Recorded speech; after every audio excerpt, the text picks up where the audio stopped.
Sir, Ghule याला मुख्य आरोपीला आता अटक करण्यात आलेली आहे. साठेने देखील कबुली दिली आहे खंडणी प्रकरणात. एक लक्षात घ्या, ह्याच्यावरती रोज प्रश्न विचारणं आता थांबवलं पाहिजे. हे प्रकरण आता पोलिसांच्या तपासामध्ये आहे आणि न्याय प्रविष्ट होईल. ज्या दिवशी आपल्याला असं वाटेल की पोलिसांचा तपास योग्य दिशेने जात नाही, त्या दिवशी प्रश्न विचारले पाहिजे.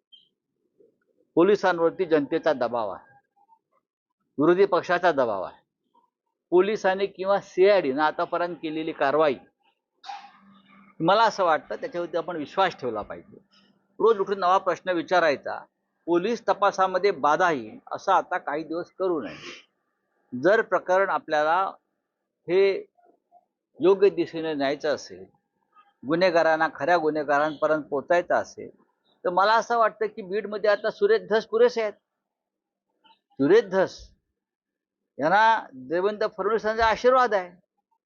धस साहेब आमचे जे काय बोलतायत ते फडणवीसांच्या आशीर्वादाशिवाय बोलणार नाहीत.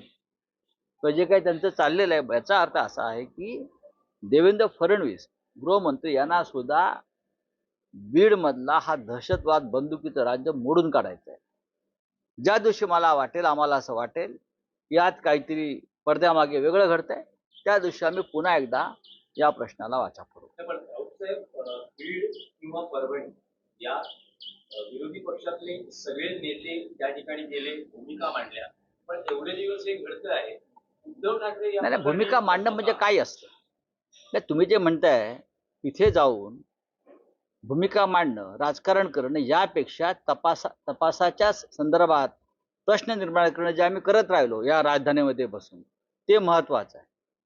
मोर्चाला जाणं, तिथे जाऊन पत्रकार परिषद घेणं, तपासामध्ये विस्कळीतपणा आणणं, या गोष्टी अशा प्रकरणात टाळायला पाहिजे.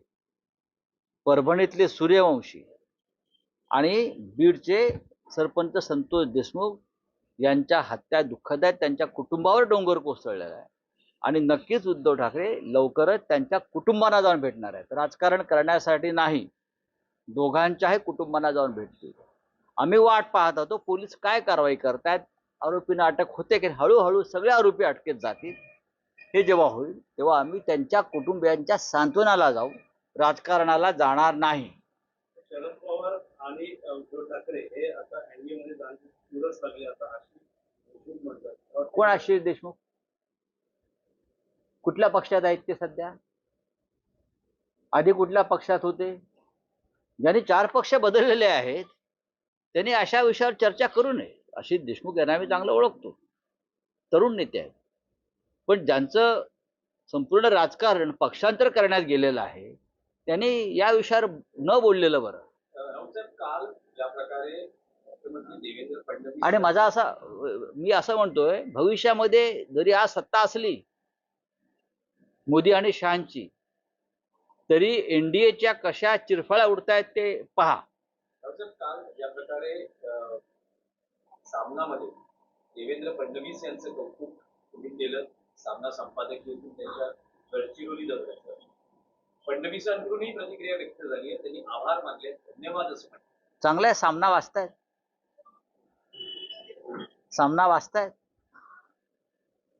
सामना वाचणं ही एक सुंदर सवय आहे.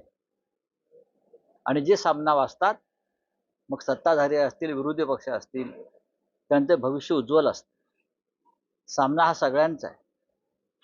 मराठानंतर सामना या महाराष्ट्राची भूमिका मांडण्यासाठी निर्माण झाला.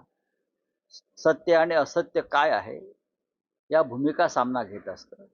देवेंद्र फडणवीस यांनी मुख्यमंत्री म्हणून उत्तम काम केलं, आम्ही त्यांचं कौतुक केलं. बीडच्या संदर्भात आम्ही त्यांच्यावर टीका केली. त्यानंतर त्या टीकेचा योग्य उपयोग झाला आणि त्यांनी बीडच्या बाबतीत सुद्धा काही चांगली पावलं टाकली. सरकार जे असतं, मुख्यमंत्री असतो, हा एका पक्षाचा नसतो, हे लक्षात घ्या. तो राज्याचा असतो. राज्याच्या हितावर जर कोणी चांगलं काम करत असेल, मंत्री असतील, मुख्यमंत्री असतील, तर नक्कीच आपण त्यांचं कौतुक केलं पाहिजे. हे काय व्यक्तिगत उणीधुणी काढण्याचं व्यासपीठ नाहीये. मुख्यमंत्र्यांनी पक्षविरहित जर सत्ता राबवली तर का नाही महाराष्ट्र त्यांचं कौतुक करणार? पण मागच्या 2.5-3 वर्षामध्ये त्यांची पावलं ही चुकीच्या दिशेनं पडली आणि त्यांना चुकीच्या लोकांचा कोंडाळ्यात ते अडकले. त्याचा परिणाम महाराष्ट्राला आणि आपल्या राज्य व्यवस्थेला आणि राजकारणाला भोगावे लागले. रावसाहेब, आणखी एक आहे की ईव्हीएम संदर्भात जे काही आरोप प्रत्यारोप होत आहेत, काल जानकर यांनी असा आरोप केलेला आहे की या ईव्हीएम घोटाळ्यामागे किंवा या सगळ्या यंत्रणेमध्ये जे काही निकाल लागले त्यामध्ये मोहित कंबोज बघा, ईव्हीएम घोटाळ्यामागे भारतीय जनता पक्ष आहे. उत्तम जानकर हे ज्या भागातून निवडून आले तिथे मरकडवाडी आहे. मरकडवाडीच्या लोकांनी जे बंड केलं रस्त्यावर येऊन मतपत्रिकेवर निवडणुका घेण्यासाठी ते रस्त्यावर उतरले आणि तिथे 144 कलम लावलं.